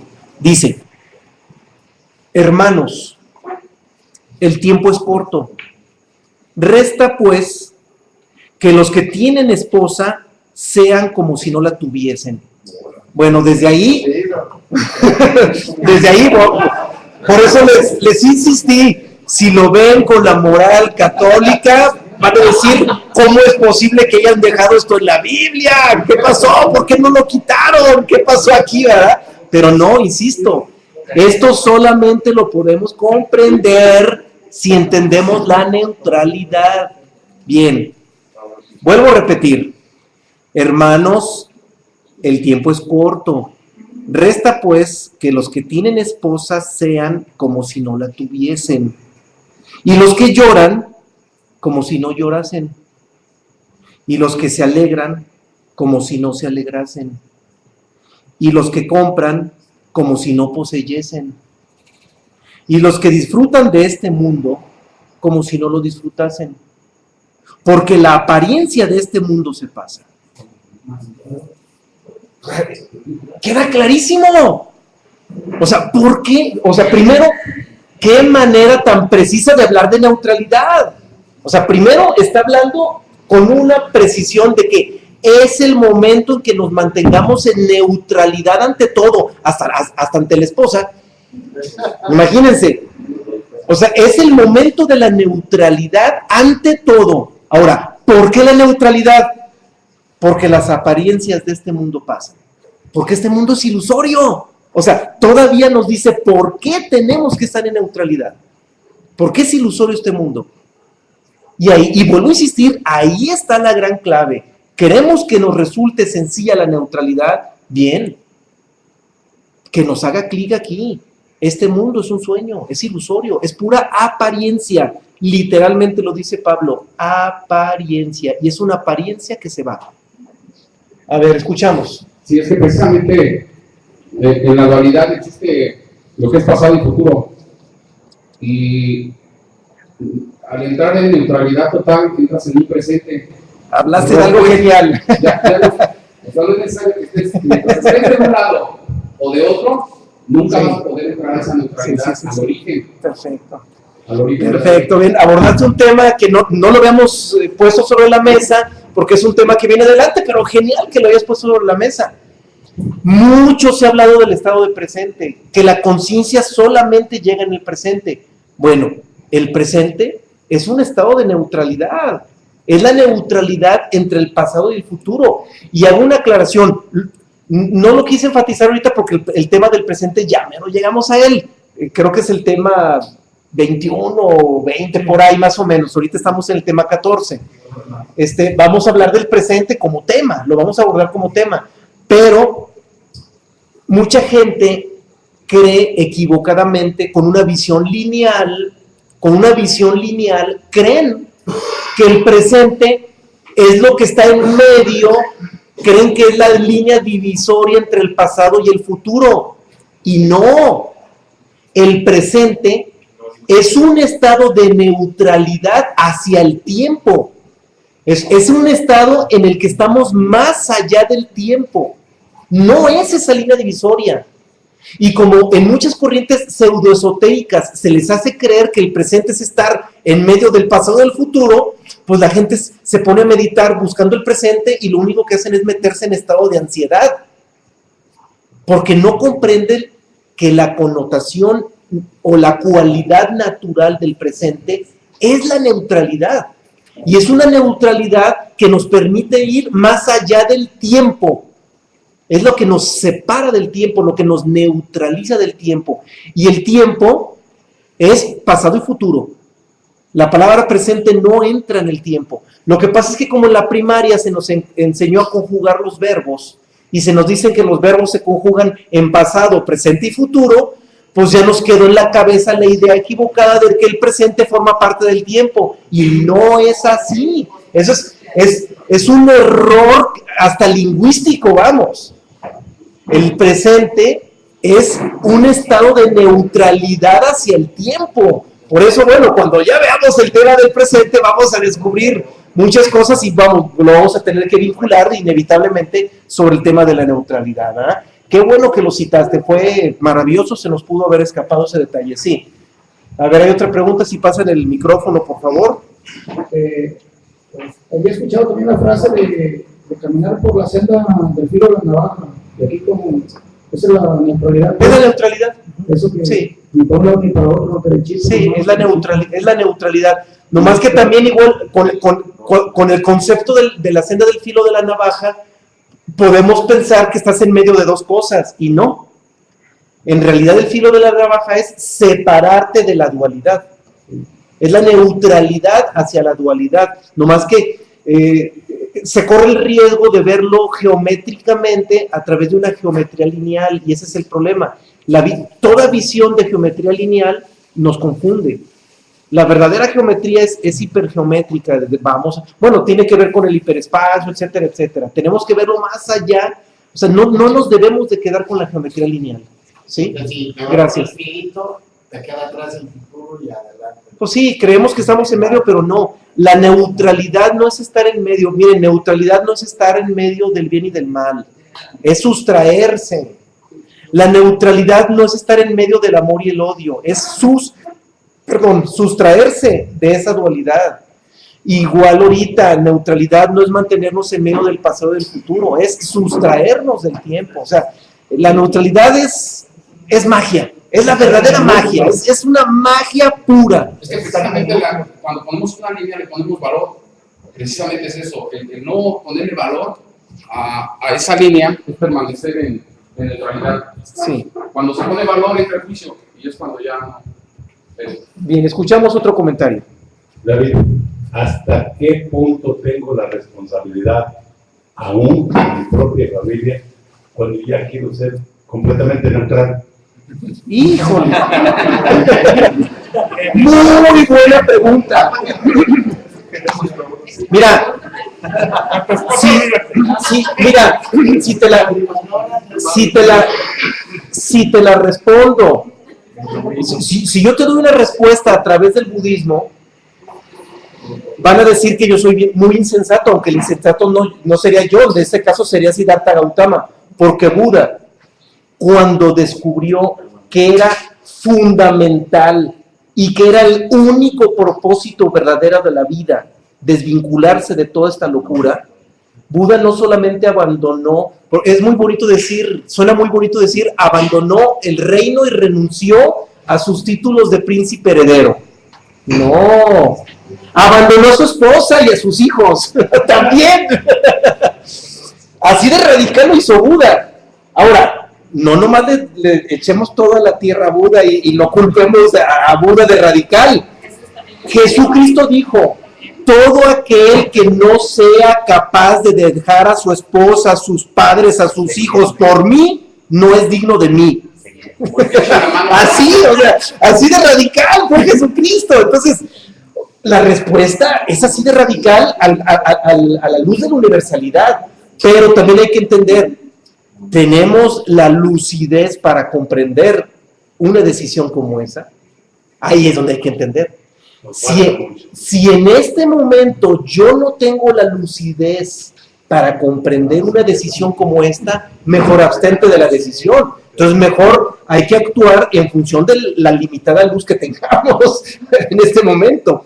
Pero lo que sí te puedo decir es que si bien seguimos siendo responsables de nuestra familia, ante la neutralidad, cualquier infortunio que le pase a tu esposa o a tus hijos ya no te va a afectar. Y cualquier fortunio tampoco te va a afectar, no te vas a llenar de orgullo y te vas a sentir el papá culeco porque tus hijos son esto y aquello. Entonces, ya en la neutralidad, si bien, insisto, no somos capaces de abandonar a la familia, por lo menos sí debemos de ser capaces de no congratularnos ni ofuscarnos por las cosas buenas o malas que le suceden a la familia, porque en la neutralidad ya tenemos que ir más allá del bien y del mal, y nuestro estado emocional tiene que mantenerse intacto ante todo lo que suceda, ¿sí? Así de fácil. Bien, a ver, el micrófono, si se lo pueden pasar, por favor, el micrófono, porque vamos para que nos escuchen los que nos acompañan en la red. Sí, ahí hay que tener cuidado, como lo mencionaba David, porque si no somos realmente conscientes, podemos caer en el cinismo, en el me vale. Ah, claro, la indiferencia. No, y acabamos justificando la indiferencia con la neutralidad. No hay que confundirlo. No, es peligrosísimo. Y ese es el filo de la de hecho ese es el filo de la navaja, en el que podemos confundir la neutralidad con la indiferencia, y es muy peligroso.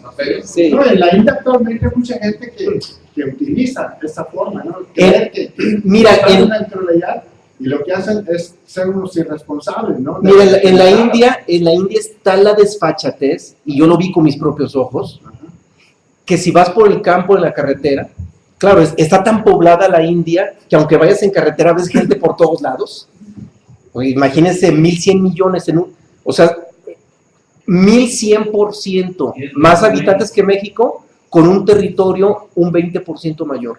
O sea, imagínense, un 1.100% más habitantes y el territorio un 20% mayor. O sea, es una saturación de gente impresionante, y en el campo hay gente por todos lados. Bueno, pues es de lo más común ver en la India a las mujeres trabajando la tierra y los hombres acostados o disque haciendo meditación y en toda la concha del mundo. Sí. A ese grado llegan los pachetes, y es por el malentendido de todo esto. O sea, ellos aún cuando tienen ese gran tesoro que son los Vedas, a nivel masivo es inevitable. A nivel masivo se asimila moralmente y se asimila con connotaciones mentales humanas. Se pierde la esencia de las cosas. Las masas no pueden asimilar la esencia de las cosas. No hay que perderlo de vista. La esencia de las cosas no es para las masas. Y así es la naturaleza de la masa humana. Bien, otro comentario. ¿Por qué hay tanta gente? ¿Por qué hay tanta reencarnación? Muy buena pregunta. Era el tema de reencarnación, ¿verdad? Pero es cultural. Es cultural. Ellos todavía están con el rollo del amor a la vida. Cuando Buda nos dice, Buda nos dice que hay que ir más allá del amor a la vida y el rechazo a la muerte. Entonces, es un entendido equivocado. Y ese obsesivo amor a la vida los hace que vengan los hijos que tengan que venir por amor a la vida, ¿verdad? Y pues es cuando, insisto, la esencia de las cosas se nubla por la visión humana, moral y todo lo que hemos ido visualizando. Sí. Volviendo al tema, David, sobre lo que aquí dice Pablo, dice, porque la apariencia de este mundo se pasa. En otros escritos de él hace una referencia similar cuando menciona que todo en esta vida es vanidad. Sí, de Salomón. De Salomón, todo es pura vanidad. Y lo dice precisamente cuando muere. Es su última enseñanza. Todo fue pura vanidad. Reconoce que hasta su propia sabiduría era vanidad. Hasta eso. Porque digamos, el aspecto más íntimo de la sabiduría llega cuando se comprende lo que Sócrates nos dijo. Lo único que sé es que nada sé. Y ahí es cuando se toca la esencia de la sabiduría. Entonces, ahí de alguna manera Salomón reconoce que su sabiduría no llegó a la esencia de las cosas. Y lo reconoce diciendo que todo fue pura vanidad. Bien, vamos a la siguiente. Aquí hay dos preguntas, hay dos preguntas en la red. Hay dos preguntas en la red. Nos pregunta don Bernardo: ¿en la neutralidad será posible llegar a la gracia de Dios o es solo imaginario? Bien, como comentaba David, el estado de neutralidad es un estado de ser. Es un estado con el cual te conectas con el ser, con la parte divina. No es un estado imaginario. ¿Y se alcanza la gracia de Dios? Claro que se alcanza la gracia de Dios. No más que, ¿cuál religión nos ha dicho que se alcanza la gracia de Dios por la neutralidad? Ninguna. Todos nos pintan un escenario moral. Sé bueno, sé buen chico, pórtate bien, haz eso, haz aquello. Cuando más bien nos deben enseñar, no hagas esto, no hagas aquello, porque todo es en vano. Todo eso es en vano. Y la neutralidad sí nos acerca y nos mete en el estado de comunión con la gracia de Dios, la neutralidad. Y de eso nos dice Pablo en Corintios. Recuerden, es la cita que acabamos de leer, la de Corintios. ¿Sí? Pues la neutralidad es el reino de Dios. Es el reino de Dios. Dios en su naturaleza es neutral. Dios en su naturaleza es neutral. Cuesta mucho trabajo comprenderlo. Es el reino al que hacía alusión Jesús, sí. Cuando decía mi reino no es de este mundo, claro. Es de otro nivel de conciencia. Otra conciencia. Bien, otra pregunta sí. Nos pregunta Pepón de Murcia, España. No entiendo lo que es el estado de no elección. ¿A qué se refiere? Bien, el estado de no elección, en una de las citas abordábamos esta situación. Cuando yo me afano por lo que es mi existencia y digo, esto es un éxito, todo lo vivo perfectamente, o cuando yo me meto al dolor de vivir una mala experiencia, me estoy identificando tanto con la parte en la cual me estoy afanando o la parte con la cual me estoy llenando de dolor. Esa es la elección, el estarme identificando con cada uno de los dos estados. Cuando dejo de desidentificarme de esos dos estados, entro en un estado de no estar eligiendo, estoy feliz porque me pasó esto, o estoy, tengo dolor porque me pasó lo otro, etcétera, ¿no? En un estado de no elección, simple y sencillamente la vida fluye. Claro. Y aparte hay que distinguir una cosa muy importante. Los humanos no operamos desde el ser. Ojalá y así fuera, estaremos todos iluminados. Los humanos operamos desde la personalidad. Y como operamos desde la personalidad, es inevitable que en la vida elijamos. No puede ser de otra manera. Y probablemente ahí entra la inquietud sobre la pregunta que nos plantean desde Murcia. Como los humanos operamos desde la personalidad, es inevitable que siempre estemos eligiendo. Pero, ¿cómo podemos elegir sin elegir? Vendría la pregunta. Y existe la posibilidad. ¿Cómo elegir sin elección? Y aunque suene pleonasmo, sí es posible. Para acercarnos al estado de neutralidad, que es del ser, a través de un acto de la personalidad, que es como inevitablemente actuamos, la clave está, y ya la habíamos citado, simplemente retomarla, la clave se da cuando elegimos por lo que nuestra limitada conciencia nos dice, pero no deseamos el fruto de nuestra elección, no deseamos el resultado, no nos casamos con el fruto de nuestra elección. Es decir, aceptamos lo que venga. Yo elegí esto, puede estar... Hay una parte de acierto, hay otra parte de error, tal como lo marca la relatividad. Por lo tanto, el resultado que venga lo acepto, no importa. Ahí es donde entra la neutralidad. Ahí es donde logramos elegir, entrar en la elección, pero sin elegir, porque no elijo resultado.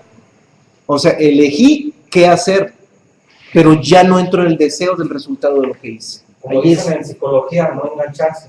Sí, no engancharse, algo así. Bien, el micrófono, si lo pueden acercar, hay otra pregunta aquí adelante. Ya se nos está robando el tiempo, pero algo nos queda para las últimas citas, porque hay que agotar el tema. Podría ser simplemente aceptar lo que es. ¿Sí? Usted nos dio la palabra mágica, aceptación. No, bueno, no fui tan enfático, voy a hacerlo. La palabra aceptación es un tema que vamos a abordar al inicio del tema del tomo 2. Es una clave mágica, la aceptación. De hecho, le anticipo algo fundamental, que lo vamos a ver en ese tema, lo vamos a abundar. Nosotros, por naturaleza, no podemos asumir el estado de neutralidad absoluto. Pero, a través de la aceptación, el estado de neutralidad llega a nosotros espontáneamente sin que lo pretendamos. ¿Cómo aceptar tu destino? Sí, aceptar lo que venga, aceptar todo. La aceptación es un acto mágico. Es un acto profundamente mágico. Y lo vamos a ver como tema, está entre los primeros del tomo 2. Va a ser el tema 30 y tantos más o menos. Lo vamos a ver como un tema y es fundamental. Y intuyo por dónde va la bolita. Fue por intuición, por ahí va, ¿verdad? Precisamente eso mismo lo estaba preguntando Víctor de Monterrey. ¿Cuál es la diferencia entre neutralidad y aceptación? Más bien, por uno llegas al otro. Por la aceptación llegas a la neutralidad. ¿Sí? Si no se pudiera decir eso también, David, que aceptar las cosas como se presentan, ¿no sería aceptar la voluntad de Dios? Claro que sí. Claro que sí. Bien, vamos a la que sigue de Rumi, a ver si alcanzamos a votarla, se nos está ganando el tiempo un poquitillo. Bien, y abonando a lo que es la aceptación, Rumi Masnavi nos dice de manera poética. Rumi en el libro del Masnavi. Toma uno que no lleve sus cuentas, que no quiere ser rico, ni tiene miedo a perder, que no tiene interés alguno por su personalidad, es libre. ¡Qué poesía! ¡Qué poesía! ¿Verdad? Híjole, ¿qué decir, verdad? ¿Qué decir? Sí, es más, si acaso repetirla, es más, repítela, está exquisita esta. Ok. Toma uno que no lleve sus cuentas, que no quiere ser rico, ni tiene miedo a perder, que no tiene interés alguno por su personalidad. Es libre. ¿Sí? Al no tener interés por la personalidad, es neutrales. O sea, nosotros tenemos que ser neutrales hasta hacia nuestra persona. Aún hacia lo que suceda con nuestra persona, tenemos que ser neutrales. Porque para empezar, nuestra persona no es nuestro ser. Yo no soy mi cuerpo, yo no soy mis huesos, yo no soy mi mente. Nuestro ser no es nuestra mente ni nuestro cuerpo. Y de eso habla Jesucristo de manera súper enfática en el Evangelio de Judas. Entiendan lo que no les corresponde. Y entiendan que no les corresponde ni sus huesos, ni su carne, ni su sangre, ni su mente, ni lo que ustedes han creído que son, ni lo que la demás gente cree que ustedes son. Se los dije casi literalmente como viene el fragmento del Evangelio de Judas. Así de enfático lo dice Jesucristo en el Evangelio de Judas. Bien, vamos a la que sigue de Blavatsky. Nos vamos ahora a la teosofía. Ya nos acercamos al siglo XIX-XX. Y Blavatsky en su libro La voz del silencio dice: ten paciencia, candidato, como aquel que no teme ningún fracaso ni acaricia triunfo alguno. Así debe ser nuestra paciencia, como el que no teme al fracaso ni acaricia el triunfo. O sea, las claves siguen siendo las mismas. Ahí está, neutralidad en todos lados. Vámonos a Rudolf Steiner, que es el que fundó la antroposofía, una corriente que deriva de la teosofía ya en el siglo XX, y que también hizo unas aportaciones muy exquisitas. Lo escuchamos. Es posible deshacerse radicalmente de toda simpatía o antipatía, hasta considerar finalmente todo cuanto nos sucede con la misma neutralidad con que un observador contemplaría cómo cae el agua de una montaña sobre el valle al pie. No hay que buscar indiferencia hacia la vida cuando andamos tras el conocimiento suprasensible, sino la transformación del interés directo que el ego se toma en su propio destino. Rudolf Steiner. Bien, es muy enfático aquí Rudolf Steiner cuando nos menciona que normalmente, como comentaba David, estamos en un estado de no neutralidad. Siempre cuando estamos observando, como en este caso nos dice Rudolf Steiner, la caída del agua sobre un valle, siempre tratamos de darle una magnitud, ponerle un escenario, transformarlo, etcétera, ¿no? O ponerle un nombre a la caída de agua porque le quiero dar el nombre. O desde el momento que decimos qué bonita cascada, ¿sí? Ahí se acabó todo. ¿Sí? En el momento que decimos qué bonita, se rompió el encanto, aunque suene paradójico. Porque aún la naturaleza la tenemos que ver con neutralidad si queremos sentir la esencia de la naturaleza. Y como decía Rudolf Steiner, si realmente aspiramos a un conocimiento suprasensible, tenemos que ir más allá de esa indiferencia que nos habita con nuestro ego. Nuestro ego siempre está dándole un valor a las cosas. Y distingue entre la indiferencia y la neutralidad. Hace esa distinción entre la indiferencia y la neutralidad. No hay que confundirla, ¿verdad? A ver, el micrófono, por favor, para que nos escuchen en la red. Hay un párrafo que no lo recuerdo completo, pero en referencia a la naturaleza, decía al final: todo te seduce, fascina y mata. Y justamente con la naturaleza es donde más se debe hacer la neutralidad, es donde más debemos hacer el esfuerzo, sí. Porque es lo que más nos fascina, es lo que más nos encanta, es lo que más nos atrae, es lo que más nos atrapa y es lo que más nos mata, como dice el verso que no recuerdo. Sí, pero la esencia ahí está. Claro, muchas gracias. Bien, pasamos a la última cita, que ya son las 10 y ya les estamos empezando a robar un poquito de su tiempo. Esta última es de Krishnamurti y es interesantísima, y genial para redondear el tema. Dice: investigamos, analizamos, nos estudiamos a nosotros mismos, pero este es un proceso que implica conflicto y dolor. En él no hay alegría porque nos juzgamos, nos justificamos o nos comparamos. La conciencia de no elección esta pasividad creativa es incluso más esencial que la observación de uno mismo. O sea, aquí dice muchísimas cosas. Esta cita de Krishnamurti nos da para muchísimo. En primer lugar, habla de lo nocivo que es el juicio. Cada vez que juzgamos lo que sea, automáticamente nos salimos de la neutralidad. Y cuando nos juzgamos a nosotros mismos, peor todavía. Y incluso, qué aberración, hay religiones que creen que con un autojuicio y una confesión nos ganamos el cielo. Imagínense la aberración tan grande. O sea, en un autojuicio y confesión nos estamos juzgando y automáticamente nos salimos de la neutralidad, que es el estado de la naturaleza de Dios. Y obvio, al juzgarnos o al juzgar algo, lo que sea, la alegría se pierde, la felicidad desaparece. Ese gozo espontáneo desaparece. Y nos está hablando de que esa conciencia de no elección es más esencial todavía que la observación de uno mismo. Porque para empezar, hay que entender que la observación no significa juicio, ¿eh? Hay una diferencia abismal entre observar y juzgar. Y mucha gente cree que es lo mismo. O los confunde la observación con el análisis, por ejemplo. Creen que observar es lo mismo que analizar y no tiene nada que ver. La observación, si realmente es observación, es neutral. Cuando nosotros estamos observando algo y hacemos el más mínimo análisis, se rompe automáticamente la observación. Por eso les dije, si estamos frente a una cascada en estado de observación o en estado contemplativo y de repente se nos ocurre pensar, qué bonita, ya la analizamos y se acabó el estado de observación, se acaba la neutralidad.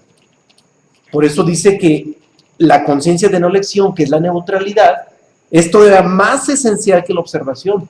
¿Por qué? Porque antes de la observación primero tiene que estar la neutralidad. O sea, por delante tiene que estar la neutralidad. Y si ya la neutralidad está en nosotros, entonces nos deriva a la posibilidad de observación. Si nosotros no somos capaces de observar, si no somos capaces de estar neutrales, jamás vamos a ser capaces de observar. La observación jamás llegaría.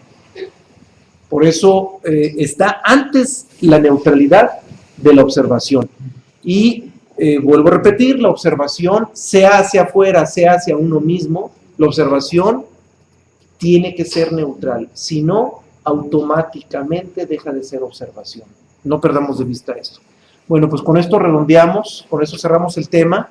El material lo tienen impreso, está el libro. Quienes nos acompañan por primera vez o quienes han venido solamente a algunas de las últimas charlas que hemos tenido, no pierdan de vista, estamos en el tema 14, los temas anteriores, del 1 al 13, son estratégicos para ir hilvanando ideas, para ir hilvanando elementos que nos permiten entrar a fondo con esos temas.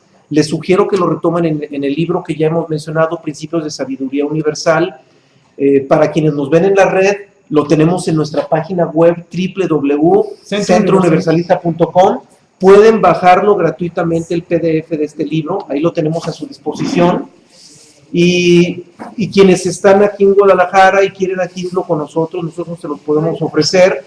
Definitivamente no es lo mismo leer en el monitor de una computadora que leer un material impreso, pero igual si a alguien le resulta más cómodo leerlo en el monitor, pues disponen de él gratuitamente en nuestra página web. Muchas gracias, buenas noches a todos. Hasta la próxima.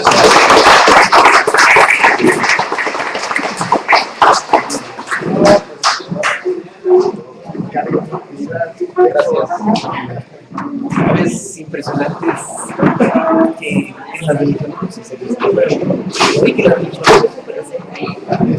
se sobre eso, David. Sí, tú quieres saber todo, ¿verdad?